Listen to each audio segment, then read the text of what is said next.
Spider-Man Across the Spider-Verse is undoubtedly the best movie made in the last 10 decades. If you do not believe me, if you somehow do not believe me, if you lack the brain capacity to understand my point, I'm going to explain in 3 reasons why this movie is better than all of your top 5 combined. Reason number 1. The animation. Okay, I think it goes without saying that this movie has absolute stellar animation. We saw how good the animation was in the last movie, having won an Oscar for that, if I'm not mistaken. And they upped the ante tremendously with this next project, with scenes like Captain Stacy and Gwen having their conversation in their apartment. Every frame in Gwen's universe looking like a painting, and the colors, the watercolors in the background, showing the change in emotion and the sincerity of their dialogue as the scene progresses. As dialogue becomes more heartfelt, the scene transforms from dark purples, blues, and pinks to a nice, almost completely blank white background as they have an embrace, as well as the entire city of Mumbai being vibrant and full of life. Every scene in Mumbai could be made into a poster and it would sell out in 3 seconds. That's how good it looks. Reason number 2, the action sequences. The action sequences in this movie are some of the best we've seen in animation, period. Matter of fact, scratch animation, just movies in general.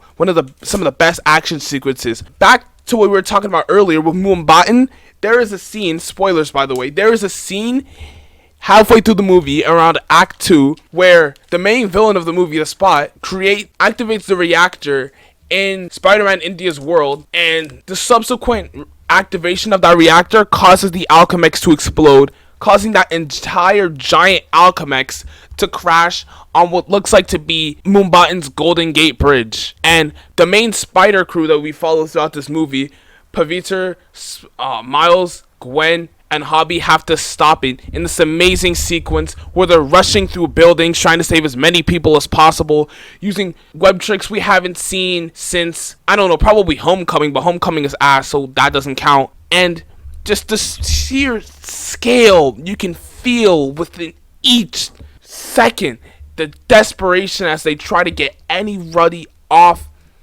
the bridge before the Alchemax hits the bridge. And essentially, this universe's, I'm guessing Gwen Stacy's father is about to die and Miles saving him. Gwen warning Miles about the consequences of his actions subtly, but not actually telling him why he shouldn't do what he's about to do. Him not listening and her letting him go anyway was great foreshadowing for the rest of the movie. Don't even get me started on the chase scene in Nueva York between Spider-Man and between Miles Morales and the entire Spire Legion that 2099 is leading against him for trying to prevent his own father's death, and for reasons that we later find out, him being the original anomaly that started this whole chain of events that led into the Spider-Verse and this movie as well. Seeing Miles just getting chased around this labyrinth of a headquarters as Spider-Man from all different types of worlds dogpile onto him. He gets chased by cats, dinosaurs, horses. He has a Midwestern good and bad and the ugly reference with the Western Spider-Man from the Ultimate series. The scene where he rides the, I'm guessing, bullet train into the sky as 2099 is chasing him, and he ground pounds him into the subway cart as he berates Miles, telling them and he doesn't belong, that he's not supposed to be a Spider-Man, was just pure peak fiction. Everything about it was beautiful, executed perfectly.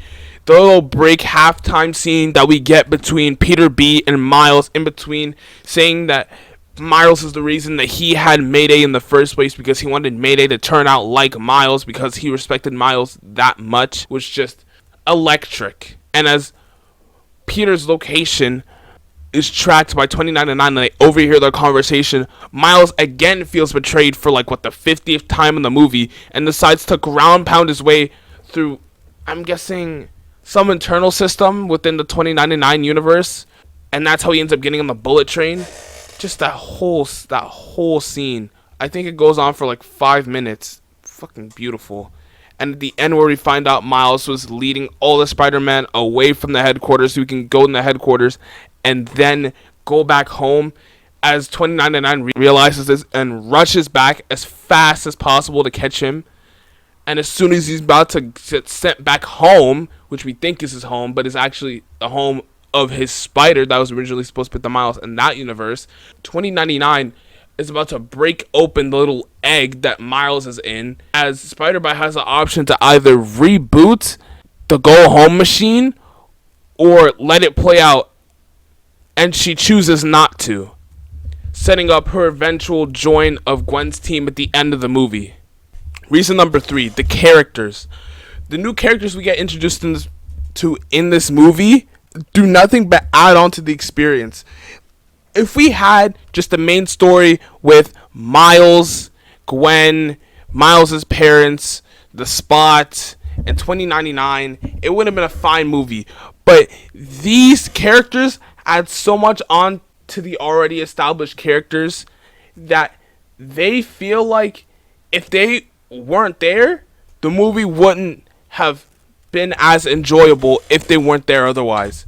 Best example of this being probably Hobie Brown or Spider-Punk. At first we get introduced to him in Mubatan in Act 2 as the gang tries to stop the Spot from reacting another Alchemax Collider, and his introduction, honestly probably one of the most hilarious out there out of pocket scenes in the entire movie. His introduction just looks like Miles's commentary on him as he's introducing himself, just hilarious, because there was a pseudo love triangle going on between Hobie, Miles, and Gwen that basically just fizzles out like 15 minutes after he's introduced, as we see Hobie stealing and breaking stuff around 2099's main base, his base within the New Wave York base.